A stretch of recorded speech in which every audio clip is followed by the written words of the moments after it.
Olá, meus amigos, olá, minhas amigas.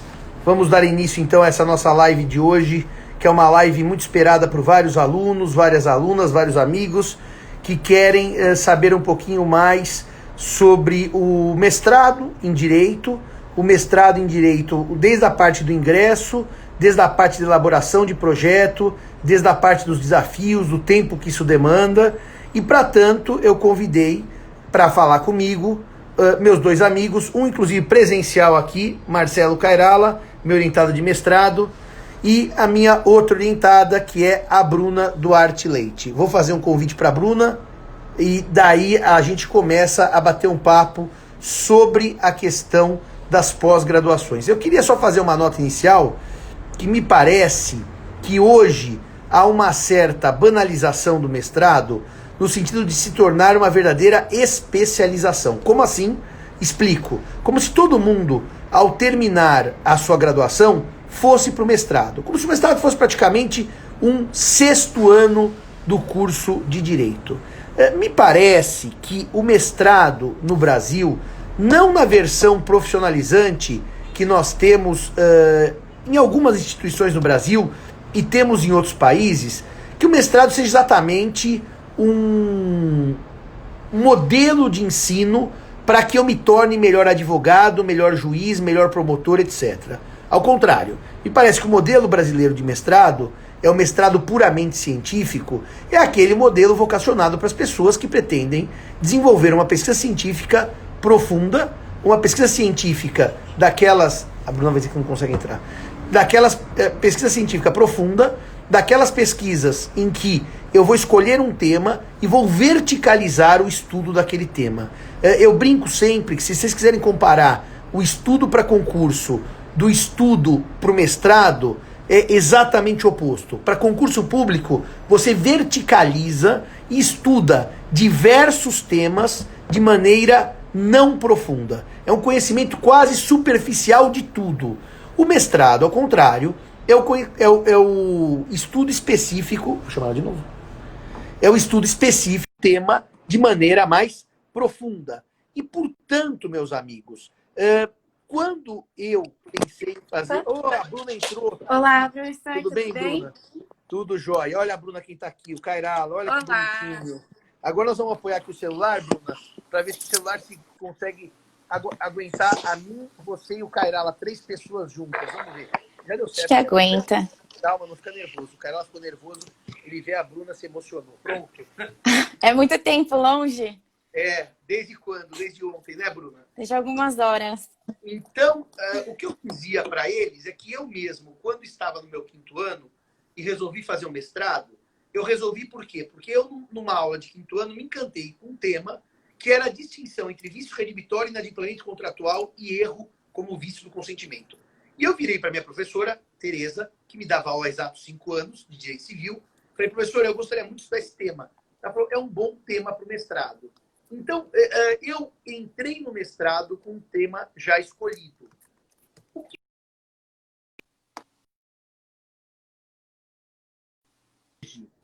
é que muita gente me procura, professor, qual é o tema que o senhor gostaria que eu estudasse? Eu vou começar ouvindo a Bruna e o Marcelo sobre isso, mas me parece que isso chama-se perversão do mestrado. Se for um tema que eu gostaria que você estudasse, estudo eu. Então, por exemplo, eu falo para a Bruna, eu gostaria que você estudasse o fideicomisso no direito romano. Ela fala, pô, estudo o senhor, esse tema não tem menor interesse. Então, vamos começar com os dois. Os dois, o Marcelo já é um concluinte, porque já está para entregar a dissertação pronta. A Bruna é uma ingressante, porque esse ano cursou os créditos. Mas antes mesmo, eu vou fazendo as perguntas, Bruna, para explicar o ingresso e depois o curso em si, tá certo? Tá Mas bom. eu queria começar dizendo, qual que é o seu tema de mestrado e como é que você escolheu esse tema, Bruna? O meu tema de mestrado é resolução parcial por inadimplemento. Resolução parcial foi um tema que eu fui construindo. Primeiro, eu me atraí muito pelo tema da redução do preço, porque eu fui para a França e eles alteraram a parte, o Código Civil deles, que falava do direito das obrigações. Eu achei um tema muito interessante. E comecei a estudar redução parcial do preço, mas eu achava que não ia ter quase aplicabilidade aqui no Brasil por conta da ausência de um dispositivo. Mas a gente tem, por outro lado, a resolução parcial. Então, estudando muito o tema, eu cheguei na resolução parcial, eu já tinha feito iniciação científica em cláusula resolutiva expressa, e o tema da resolução, para mim, é um tema que me atraía muito.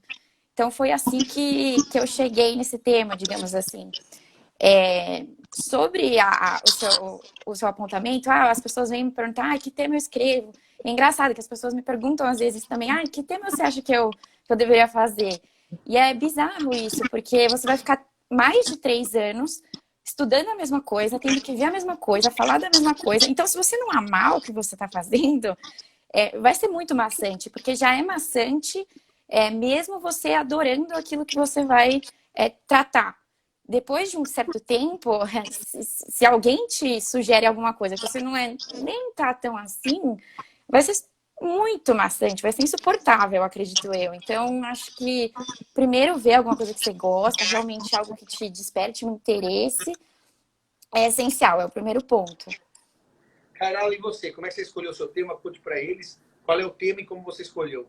Bom, eu escolhi para estudar... Vamos trabalhar. Agora vou trabalhar, gente. O professor Bunazar, que é um homem que é um trabalhador do corpo e da alma, está mandando a gente trabalhar. Nós já vamos, Bunazar. Daqui a uma meia hora a gente trabalha. Começamos agora, às 5h30, estamos começando a trabalhar. O dia vai começar agora, Buna. Mas fala.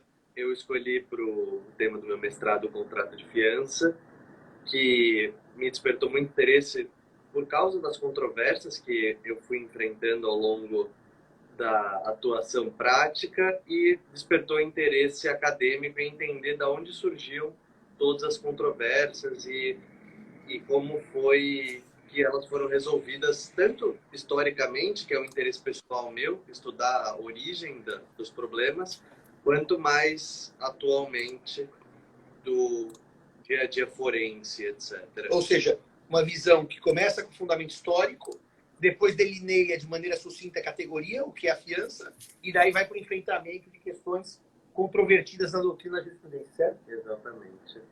Agora fazer as minhas notas agora, depois que eu já os ouvi. Tema de pesquisa tem a ver com gosto pessoal de estudo.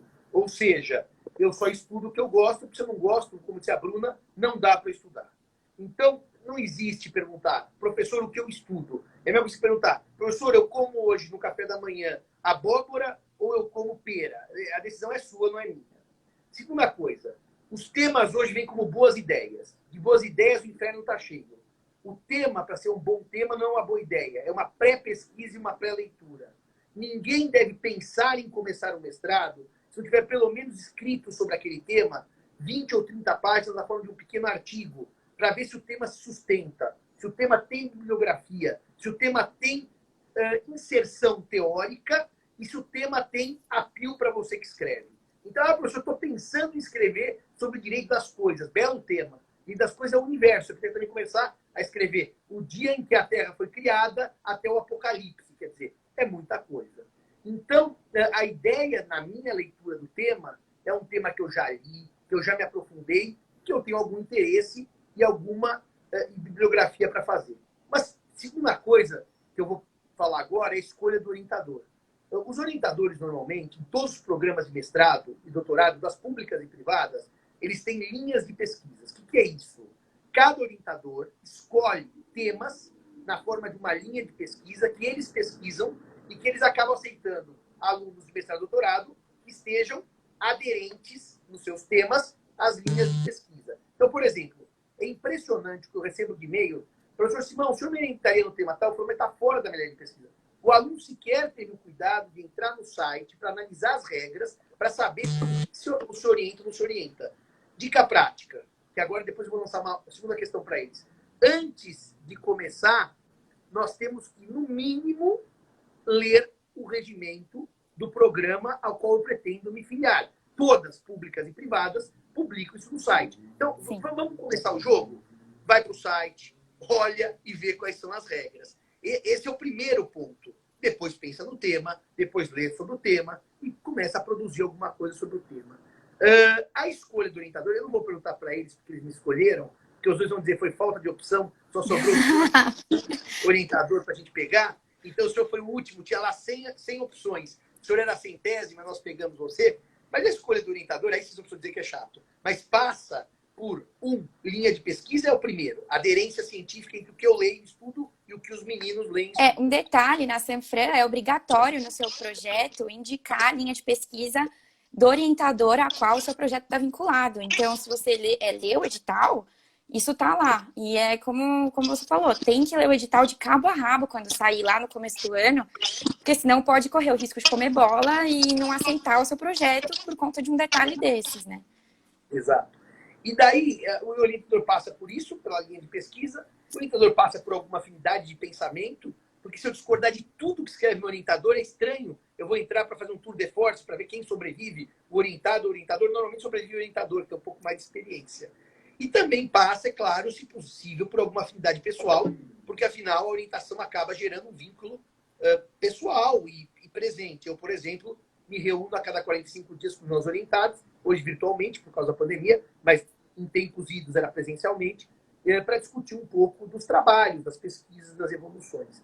Essa é a ideia. Agora, quem quer falar um pouquinho, Bruna, sobre o processo seletivo do Largo de São Francisco, da USP? Como é que funciona para ingressar no mestrado da Faculdade de Direito da USP?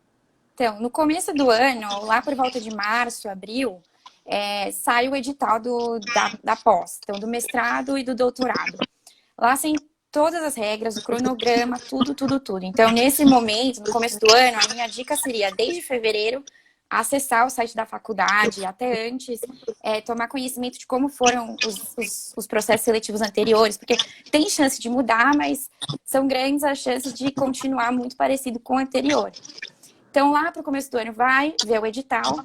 É importante notar que alguns requisitos, como comprovação de língua, tem que ter um planejamento prévio, ou seja, você tem que ter a língua afiada para fazer a prova, tem que ter o certificado, ou então ter disponibilidade de fazer a prova na data que for marcada, então lá para junho, julho.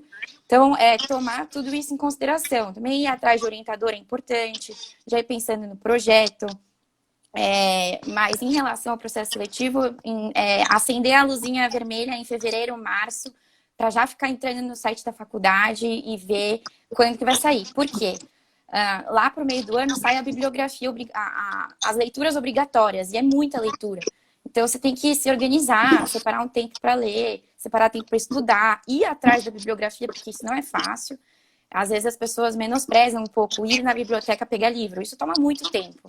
Eu perdi uma semana só para ter tudo junto para eu poder ler, para então poder estudar. Então isso é bastante importante. E são duas etapas. Uma prova de idiomas para o mestrado, que depois o Carlos vai falar um pouquinho sobre a prova, quando você prestou, e a Bruna fala um pouco das suas, tá? E a FUVEST realmente tem um site provas, e depois uma prova específica de conhecimento daquele departamento. Isso. E dentro de alguns departamentos existem linhas. Por exemplo, no direito de trabalho tem a linha do direito de trabalho A, B e C. No civil é uma única linha, tem romano, civil e história. Mas quem vai para civil pode querer escrever sobre LGPD ou sucessão do companheiro, é a mesma prova. E a prova de civil ela é muito abrangente. O cara, ela sabe também, prestou, tem tudo, todos os temas possíveis e imagináveis. É muita leitura mesmo. Então, antes, como que era a prova? Primeiro eles davam os temas e a leitura por tema, e você já ia sabendo quais os temas poderiam cair. Então, você treinava antes a redação de uma resposta para no dia da prova escrever. Hoje não, quando eu fiz já era diferente. Eles dão só as leituras e lá eles formulam uma pergunta e você tem que montar como se fosse uma pequena dissertação a respeito daquele tema. A meu ver, esse jeito é mais difícil, te demanda mais raciocínio na hora da prova e também uma capacidade de memorização bastante elevada, porque realmente é muita coisa. Eu acho que só para complementar um pouco, não lembro de todas as línguas que tem no processo seletivo. Para o mestrado, você precisa comprovar uma língua. Eu fiz inglês, acho que a Bruna fez inglês. As outras são francês, italiano e alemão, segundo socorro Simão aqui. E isso não tem espanhol.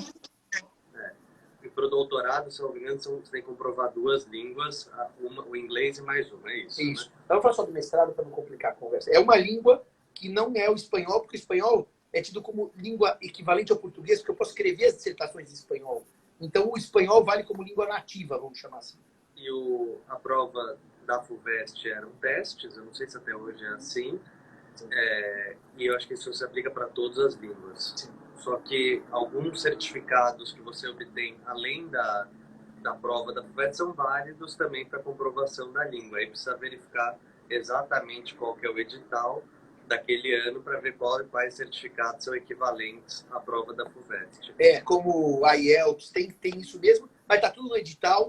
E, aliás, é bom, como disse a Bruna, estudar o edital do processo passado. Os editais tendem a ser muito parecidos, a Bruna tem toda a razão. E a prova de conhecimento nós mudamos quando eu era presidente da CPG. Aliás, eu e o professor Fernando, foi uma decisão conjunta para que fosse uma prova, como disse a Bruna, menos memorização e mais de compreensão do tema. Por isso que os alunos têm uma bibliografia básica, recomendada para leitura, e a partir daí, dessa leitura, não aceitaram o certificado fora da FUVEST? Não sabia. Eu sei que mudou no último ano isso. Antes eles aceitavam, por exemplo, Delphi, essas coisas.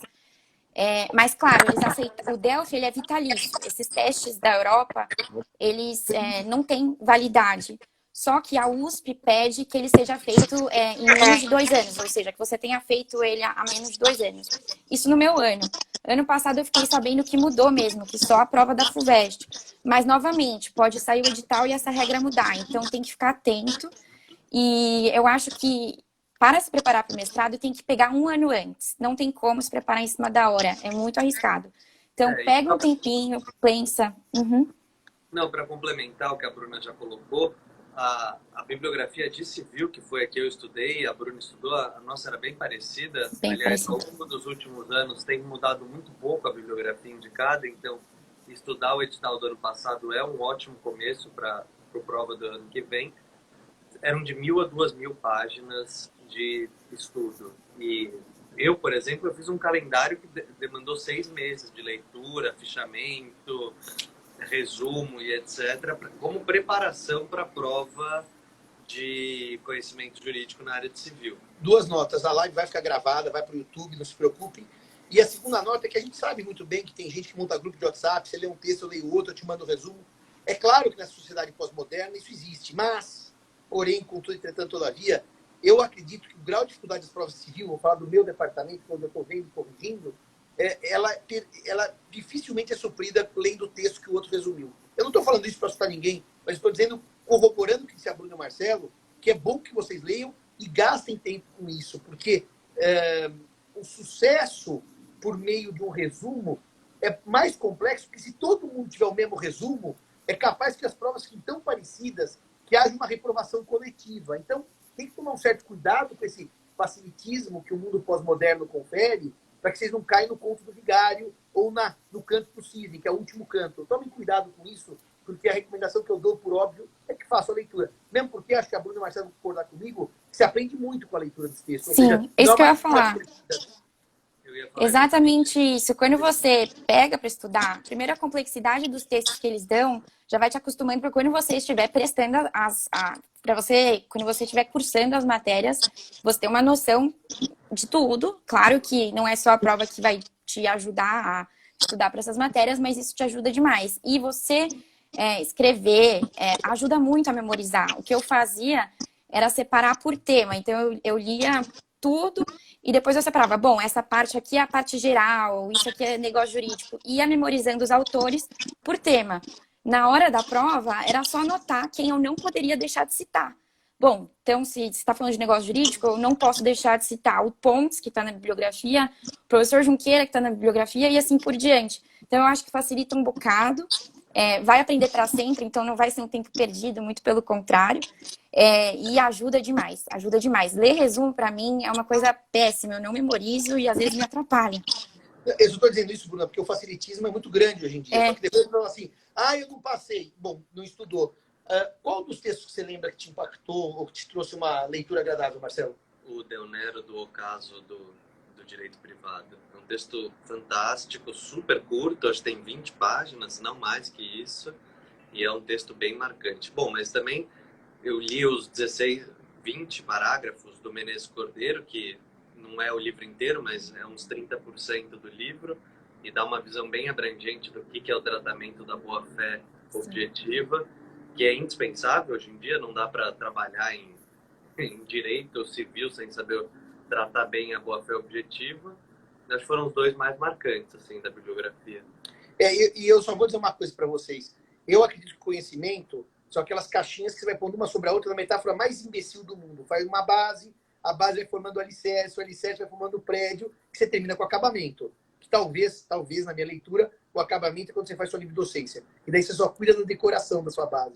Mas quem não gosta de ler, não faça mestrado. Assim, são coisas incompatíveis, não tem conversa. Não é assim, mais ou menos. Você tem que gostar muito de ler. Você tem que ter... Eu acho que se não gostar de ler, não dá nem para fazer direito, né? Porque é o dia inteiro lendo e escrevendo, então eu não sei como dá para conciliar. Porque, eventualmente, você pode até ser um sustentador oral, que você não lê, só alguém prepara e faz. Mas eu diria que no mestrado é absolutamente incompatível. Quem não gosta de ler, não fará mestrado. Você vai passar por um processo seletivo com essas duas provas, a de idioma aprovado, conhecimento específico do departamento aprovado, vai normalmente para uma entrevista com os orientadores que você pré-escolheu com o seu projeto, tá certo? E daí, tem orientadores que cobram uma outra prova pessoal, como pré-requisito para o ingresso. Tem outros, como eu, que analisam o projeto e fazem a seleção dos melhores. Perguntou uma colega: professor, o senhor acha que quem logo se forma deve ir para o mestrado? Eu vou responder: eu fiz isso. E eu não acho nada bom fazer isso. Por que eu não acho nada bom fazer isso? Porque eu acho que um ano de preparação do seu projeto, do seu estudo, do seu tema, te dá uma visão geral, uma bagagem, que você entra muito melhor no processo seletivo do outro ano. Emendar, hoje, eu não recomendo a absolutamente ninguém. Salvo alguém, como eu tive uma aluna, Diana, que a tese de conclusão de curso dela era tão densa que praticamente foi um projeto de mestrado. Ou seja, ela tinha uma pesquisa que já era um projeto de mestrado. Então, não é que ela emendou com um projeto avançado de mestrado. Aí vale a pena. Mas aqueles que não têm pesquisa, eu acho muito complicado entrar no mestrado. E vou mais longe. Para aqueles que tiveram problemas na sua base de direito da área que quer estudar, sempre vou falar de civil, que é a minha. Tive um péssimo professor de civil, Simão, ou nunca li nada de civil, só me interessei por civil no 4º ano, façam antes uma especialização. Façam antes uma especialização. Porque a especialização vai te dar uma base para depois avançar no mestrado. Eu acho que hoje é um problema de pressa de todo mundo que quer logo semestre, logo quer ser doutor. Eu genuinamente acho bobagem essa correria. Faça. Uma nota pessoal. O 5º ano é um ano muito desgastante para a gente. Então, se dedica à vida no escritório, tem uma preocupação de efetivação, de ordem dos advogados do Brasil, de se formar na faculdade. Então, naturalmente, o 5º ano já é um ano muito pesado, muito puxado. E você emendar um mestrado, que também é muito puxado e muito pesado, principalmente no primeiro ano, que é um ano de cumprir crédito, fazer muitos artigos acadêmicos, etc., não é uma coisa que eu recomendaria. Eu tirei um ano de folga, a Bruna também. Eu acho que... Mas eu prestei também no 5º, eu sei como é a experiência, é bem desgastante. Você acabou de falar, é uma preparação muito puxada. Então, sobre o prisma pessoal, além de toda a questão que o professor já destacou de não dar tempo de amadurecer o seu projeto, é muito desgastante. Então, vindo de um 5º ano desgastante, eu acho que não vale a pena ingressar direto no mestrado. E daí, eu tenho que dizer uma coisa para vocês, que também é uma coisa óbvia, mas que muita gente pergunta: professor, eu tenho que largar tudo para fazer o mestrado? Posso parar de trabalhar? Não posso mais estar no escritório? Não posso mais estar estudando para concurso? Eu digo o seguinte para vocês: quem trabalha em escritórios daqueles malucos que exigem 48 horas por dia de trabalho, evidentemente não pode fazer mestrado. Foi uma discussão que eu tive com a Bruna, quando ela me perguntou sobre isso, com o Marcelo, que já estava no mestrado, entrou num projeto de escritório muito puxado, e eu caiu aqui no celular. É a emoção de eu falar do Cairal. Quando eu citei o nome dele, a rede caiu. Aliás, porque as pessoas se emocionam quando a gente fala do Marcelo atualmente. Né, Bruna? A gente tem visto isso na sala de aula. Causa um certo impacto entre as pessoas. Causa uma certa emoção, Cairala, o nome dele. E daí eu falei isso para ele, ele já estava no mestrado e teve problemas. Então eu diria para vocês o seguinte: vamos resumir a prosa. Há empregos. Ninguém acredita que hoje você vai conseguir sobreviver só no mestrado. Então você precisa trabalhar. Mas tem que escolher. Eu acho e tenho certeza que concurso público e mestrado é incompatível. Você está em dois tipos de estudos completamente diferentes. E, portanto, é impossível que se conjugue tanta coisa, tanta leitura. horizontal, vertical, e daí é suicídio ao final desse processo. Agora, entrou no mestrado, tem que cumprir 5 disciplinas, que vão dar os 40 créditos, normalmente são 5, normalmente os alunos fazem 2, depois fazem mais 2, bom, ou 2 e 3, ou 3 e 2, isso é um pouco irrelevante na conversa. Mas, de qualquer maneira, as disciplinas duram 4 horas por semana, cada uma. E exige, além das 4 horas, a produção do artigo científico. E, além da produção do artigo científico, um seminário que você apresenta. Então, não é nada simples o tempo em que você cursa os créditos. E pior, você acaba de cursar, em 6 meses tem que se qualificar. E o que é se qualificar? Apresentar um trabalho que já é mais que um projeto, mas não é uma tese completa, para uma banca dizer se você está indo num bom caminho ou num mau caminho. Então, repare, em 1 ano e meio, você cursará os seus créditos e ainda preparará uma qualificação e a defenderá perante uma banca de 3 professores. E algo que a gente não pode menosprezar são as matérias, assim, porque tem seminário e tem o artigo, como você falou. Cícero, é pesado, especialmente quando você faz 5, né, Cícero? De uma vez, assim, eu acho que tem que ser um pouco homem de ferro para fazer isso. Mas é realmente muito puxado. Eu sempre falo para minha mãe, assim, eu falo, nossa, eu sabia que ia ser puxado, sabia que ia ser cansativo, mas eu nunca imaginei que ia ser tão cansativo, porque é realmente, como eu trabalho também junto, você tem que se organizar muito. E os seminários são extremamente, demandam muito, de muita qualidade. Os alunos são bem preparados no geral, então é puxado. Fazer mais uma nota também sobre a orientação, agora especialmente o professor Simão, não vou falar com outros. O professor Simão demanda que a gente participe como formação docente das aulas dele na graduação. Então, além de toda essa parte da pós-graduação, como parte da formação nossa, minha, da Bruna e dos outros orientados, nós somos monitores da graduação, ajudamos o professor a preparar as aulas, a fazer os seminários, etc, etc, o que também traz mais um grau de trabalho acadêmico, científico para o mestrado. Até no passado, isso eu deixei meio facultativo, alguns não entenderam bem dos meus orientados, mas agora, para os próximos, eu vou dizer, ou assistir às aulas, ou eu te desligo, porque eles não entenderam bem que era para assistir às aulas. Eu fiz meu curso civil 3 vezes, como aluno da Tereza, no mestrado e no doutorado. Assisti 3 cursos civil da Tereza. E acho que não perdi com isso, pelo contrário. O que eu sei de civil se deve, em grande parte, à base que a Tereza Ancona Lopes, minha orientadora, me deu. Eu só vou aproveitar para responder a Sara aqui, porque ela perguntou se a bibliografia está toda na biblioteca. Sara, eu acredito que não. Tem algumas coisas que ainda não estão na biblioteca, especialmente quando são obras novas, mas eu não tenho essa informação tão precisa, assim, teria que ir atrás mesmo, só para não deixar a pergunta dela de fora. Tem muita coisa online hoje também. Tem muita coisa online. RT online, essas coisas, você consegue acessar bastante do conteúdo online. Bruno e Marcelo, o principal ponto de prazer do mestrado e o principal ponto de desprazer do mestrado. Eu primeiro, o principal ponto de prazer, para mim, é aquele momento em que eu percebo que eu estou muito concentrada fazendo alguma coisa. Eu percebo isso, principalmente quando eu estou escrevendo os artigos ou pesquisando no meu tema. E aí bate uma luzinha assim, pensando, nossa, eu realmente gosto disso. Então, que eu estou dando monitoria e aí bate uma sensação de, nossa, que legal. Tem esses flashes.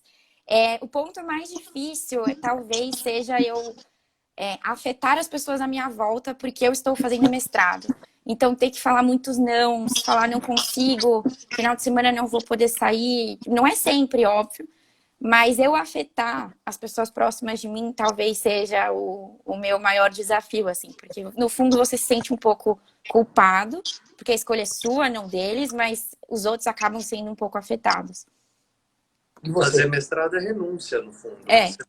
Você renuncia a todas as outras coisas que você poderia estar fazendo numa terça de manhã, numa quarta de manhã, numa sexta à noite, num sábado, durante o dia todo.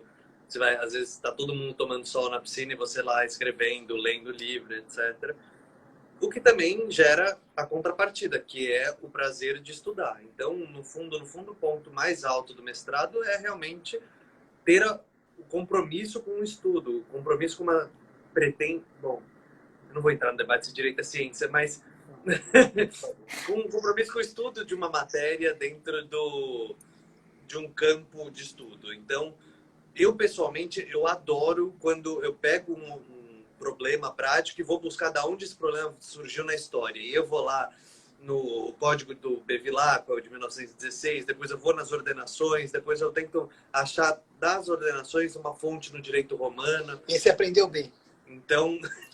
Bevilacqua e João Luiz Alves, depois É a ordem. as ordenações, depois as ordenações Romano, passando pelo Teixeira. Ele só pulou o Teixeira porque ele falou muito emocionado, ele pulou, mas ele usa o Teixeira também. É, bastante. O Teixeira, aliás, a gente tem um artigo que a gente escreveu como o Teixeira era um visionário, como ele inspirou o direito alemão, inspirou o direito argentino, e a gente ficou um pouco abandonado do Teixeira. Haverá um prazer agora, se eles não tiveram ainda, porque não acabaram, que é depois que sua obra está pronta, ela passa a ser citada como doutrina. É um prazer muito grande saber que você, de alguma maneira, contribuiu para melhorar a ciência do direito e para melhorar a decisão judicial e para melhorar o debate. E esse é um prazer que eles não tiveram, claro, ambos estão ainda com os trabalhos não prontos, tá certo? Eu falei que nós vamos falar meia hora, Bruna, que eu não quero falar uma hora. Suas palavras finais. Eu queria 2 notas finais suas. Primeiro, entre você decidir fazer o mestrado e agora que você está cursando, foi mais susto, aí eu achava que era assim, era assado, ou foi mais confirmação das suas expectativas? Quero essas notas finais suas e do Marcelo, entre o que eu achava e o que eu estou vivendo. E como eu entrei em ano de pandemia, essa pergunta é um pouco, né, ela sofre um pouco porque eu tive as aulas online.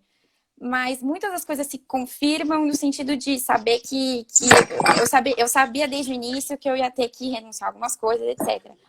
Mas é surpreendente o nível de dedicação que realmente isso requer. Então, me surpreendeu o fato de eu estar conseguindo, de eu conseguir manter uma rotina para o mestrado. Não que eu acreditava que não fosse conseguir, mas assim, quando você consegue, é muito bom de ver. E outra coisa que eu ia falar, que é um ponto positivo do mestrado que eu acabei não mencionando, é você estar perto de pessoas que gostam da mesma coisa que você. Então, você poder conversar sobre isso com as pessoas sem encher as outras pessoas que não gostam disso. Então, isso é muito legal. Ter esse bate-papo, perguntar o que você acha disso, debater, eu acho isso muito bom. E estar na faculdade, estar com pessoas que gostam da mesma coisa que você, é uma delícia, é muito bom. E você, Marcelo? Entre as expectativas e a realidade, qual que é o seu feedback? Eu acompanhei um pouco o mestrado quando ainda estava na graduação, então um pouco da dinâmica das aulas eu já conhecia, então eu confesso que acho que eu roubei um pouquinho no jogo, então eu já sabia como seriam as aulas, etc. O que eu acho que foi mais difícil para mim foi a redação, que é a redação propriamente do trabalho, que trouxe mais trabalho e mais dedicação do que eu imaginei num primeiro momento. Então, isso foi... Eu subestimei o trabalho que realmente dá escrever uma dissertação e etc. Por mais que já tivesse feito trabalhos longos, mas nunca do tamanho de um mestrado. Então, isso acabou sendo uma surpresa para mim que impactou um pouquinho. A Bruna brinca quando eu vou escrever um artigo. Nossa, professor, o senhor sempre em 3 horas o senhor tem um artigo pronto. Eu demoro 3 semanas para escrever o meu. Eu falo, bom, Bruna, eu já escrevi mestrado, doutorado, livre docência e 450 artigos. É como andar no Ibirapuera. Quem anda pela primeira vez dói o músculo. Depois que você ficou velho, está andando no Ibirapuera há 20 anos, o músculo acostuma. Então, realmente, escrever é uma tarefa solitária, difícil e trabalhosa, mas que vai se tornando cada vez mais prazerosa. Conforme sua pesquisa avança, você vai tendo um prazer enorme. O que no começo era sofrimento, depois vira prazer. Eu vou parar por aqui. Queria deixar um abraço a vocês que não assistiram. A live vai ficar gravada. E se a Bruna e o Marcelo quiserem, a gente volta mais no final do ano para continuar discutindo um pouco mais sobre mestrado e doutorado. Mas o objetivo era esse. Era mostrar para vocês que existem regras, existem sistemas bem-sucedidos e existem experiências felizes no programa de mestrado. Pelo menos meus alunos me parecem felizes. Se não tiver, me abrem uma live no do Cairala e falam mal de mim. Daí eu prometo que eu não assisto, tá bom?